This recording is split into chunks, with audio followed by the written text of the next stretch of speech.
Hey everyone, welcome back to my channel, or if you're new here, I'm Izzy and I grow cool to hot orchids here in my apartment in Sydney. Today I'd like to talk to you about Sarcochilus orchids.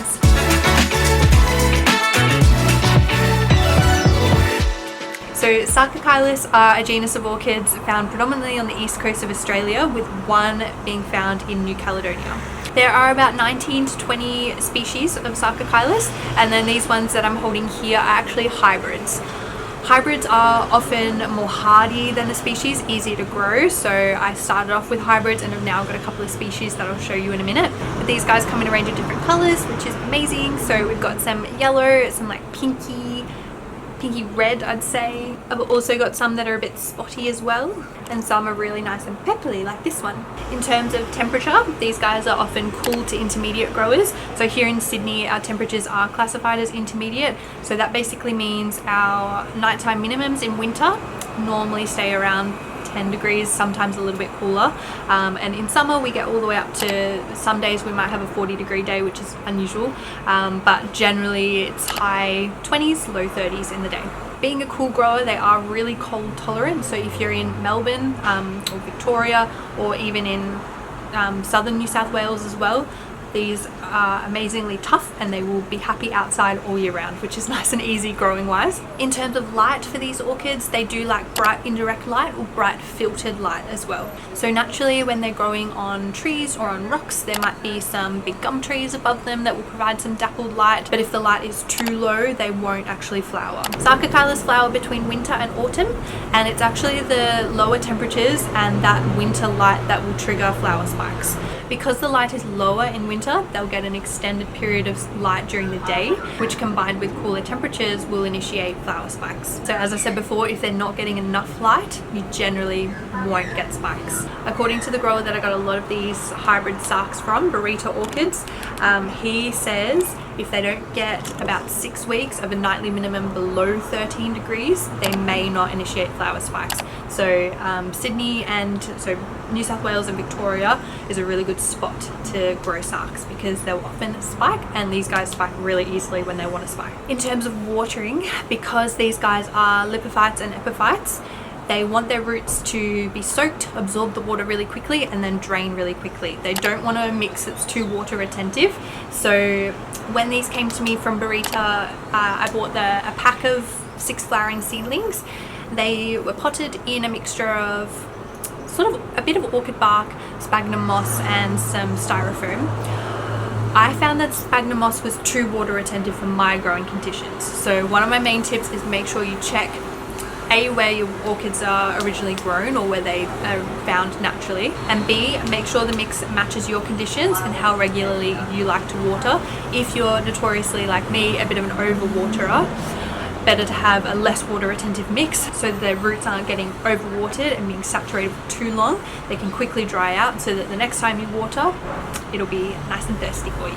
So I've repotted a lot of my Sarcs into a mixture of chunky bark, perlite, there's a bit of lava rock in there and a bit of charcoal as well, not sure if you can see. So it's a nice free draining mix that I like to use. This has worked really well. I did lose one of the Sarcs that I bought from the pack of 6 because I was overwatering it. It was just too small, didn't have enough roots, and was just overly saturated and roots rotted.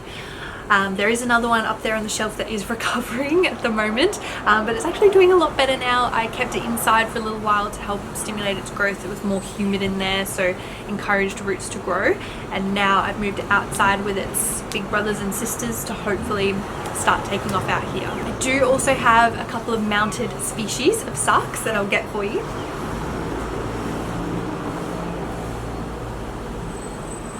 So these are quite new to my collection, but I'm very excited about them. This one is Sarcochilus olivaceus, and this one is Sarcochilus falcatus. So falcatus has quite pretty like white flowers with a bit of like an orangey on the lip, and olivaceus is kind of curly little green flowers, I suppose you'd say, but they're both look very small, but they actually do flower when they're this size. Both of these have had spikes before that I can see have faded on them, so super excited to have these in the collection. Because they are mounted and there's no medium on the mount, they are watered daily. So I'll show you how I water in a second. Basically with these guys, I'll get the hose, put it on mist, and then I mist them for a couple of seconds each on the front and the back. You can see there's a couple of active, where's a good one? A couple of roots in active growth on the back there as well, with the little green tip on here as well. So they'll eventually wrap completely around the mount. So it's important to make sure, particularly all the roots in active growth are being properly watered so that they don't dry out and they'll keep growing. I also have another couple that I got fairly recently. The first one is Sarcochilus Orchid cross Spatulatus, so similar to the one I showed you before, but it has these cool green flowers. These two are both in half mesh pots that have been sort of drilled into a piece of wood. The second one is Sarcochilus niveus or niveus, not too sure how you say that one, crossed with Fertilizer tridentata. So this one was in flower when we got it. You might be able to see there is one flower still on there. Tiny, tiny, tiny little flowers. I'll pop a photo in there for you so you can see the other flowers. It is sort of like a paley, greeny, greeny pinky brown colour with like a white lip that has a bit of yellow and green on it. Tiny bit of flecks of red on that little labellum as well, which is really pretty. It is scented, even with one flower. It's beautiful. It smells like sort of like a bar of soap, nice and sweet, kind of soft scent.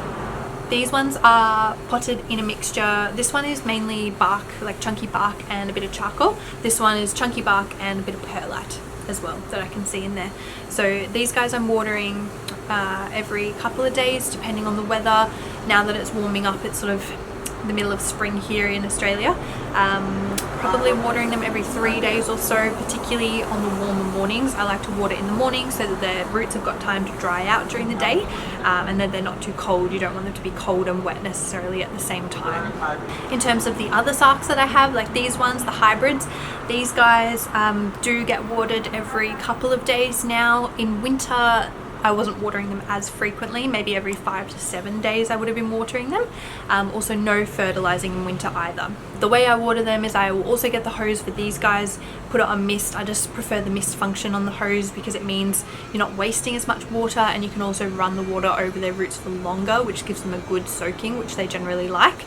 But they're still in a nice free draining mix, so they won't be waterlogged. The other thing I just remembered as well is because they are monopodial, similar to like Phalaenopsis, ideally you don't want to get water in the crown, but the other reason I water nice and early in the morning on a warm day, particularly if you hopefully have some warm days, is if you do get some water in the crown, it should have time to dry out throughout the day and evaporate. In terms of fertilizer as well, there's two that I predominantly use. Both are from Bunnings, one of which is the Orchid Bloom Booster, which I use when they're either in spike or in flower currently. The other one is just the Orchid Food Soluble Fertilizer. I just like to keep them in containers. I just find it a lot neater, a lot easier to access when you need to mix up the fertilizer, and you also don't get your hand covered in it when you put your hand in the bag to get the scoop out. For both of these fertilizers, I followed the instructions on the back of the packet, and I basically use 1 gram of the fertilizer per litre of water. So as you can see, 1 gram is the tiny little scoop, and then 5 grams is the bigger scoop. So normally when I'm watering these ones or any of my outdoor ones, I will use bear with me, one of these shoulder sprays, which I also got from Bunnings. These ones hold 5 litres of water, so I'll do 5 grams of the fertilizer to 5 litres of water. And then they have a little spray nozzle that's really handy, similar to the mist function that I like to use on the hose. You just mist the plants. So when I say mist, I don't mean mist all over the leaves necessarily as well, but put it nice and close to the pot and just hold the trigger down, mist all down through the roots so you're properly soaking all the medium, all the roots, and you can see it start to drain through the pot. I'll do that for probably 10 to 15 seconds per orchid, just depending on how long it takes for the water to drain through. I do a similar thing as well with the mounted species Sarcs, the Falcatus and the Olivaceous. Just make sure that you're coating all of the wood, all of the roots, giving it a nice good soak, and then allowing it to drain. Fertilizing I would probably do once a week for all the Sarcs when they're in active growth or in flower, and then hold off completely on the fertilizer when they're in winter, because they do go through a little little bit of dormancy, so I just don't like to disturb their roots or burn their roots by fertilizing them then. But when you start to notice them going back into active growth, that's when you can start your fertilizing again. So the last thing I wanted to cover was just their growth habit. So as you can see, Sarcs are monopodial, so they grow upwards from a single main stem or axis that produces leaves and then flowers. They do have a tendency to grow little kikis in their pot as well, so you can see these other little growths. This one's quite a good one. You can see there's quite a few plants in that one pot. There's not just one, which is a real benefit because it means you get more flower spikes, because they're generally, each plant is generally only going to produce 1, maybe 2 flower spikes each year, as they don't flower from their old sections. They flower from the new, in between the new leaves that they grow, which means you might get lots more flower spikes due to their growth habit. It also means that later on, if you get a huge plant, you can also divide it and sell it, or divide it and give it to friends and family, or you can just grow it into a really big specimen plant that you can enter in shows. Sarcs do also like to be quite pot bound as well. You don't want to put them into a really big pot and their roots are swimming trying to find the end, and then they just end up dying because they're in too much mix that's too water retentive. So you can see these are quite tightly potted. I probably won't pot this one for maybe another year or so, just depending on how big its new growths get and how many new growths it gets, because that's a really good way of keeping them nice and happy and healthy and making sure you don't overwater them. They do also have really nice backs to a lot of the flowers as well. Don't know if you can see that. They're often quite spotty. The stems are often really spotty as well, which is another really cute bonus of them. I also just wanted to show you where I grow my Sarcs so that you can put it into perspective. So I grow them on my balcony here in my apartment on the top shelf of a 4 tiered shelf that I got from Bunnings. They are each tied on as well with a little green wire that I hook into 2 holes of their pot on the underside, and I've tied it around so that if the wind blows, they're not all going to be blown off and completely crushed, and it'll be a sad time. It also means they've got a lot of air circulation, which is really good, helps them dry out a lot quicker, helps them get some humidity that will rise from underneath. My balcony is also northeast facing, so they get some nice morning sunlight here in the southern hemisphere. So that's everything I've got for you today, guys. I really hope you enjoyed this video. Please give it a like, put a nice comment below, and subscribe if you'd like to see more of my content. And I will see you in my next video. Bye!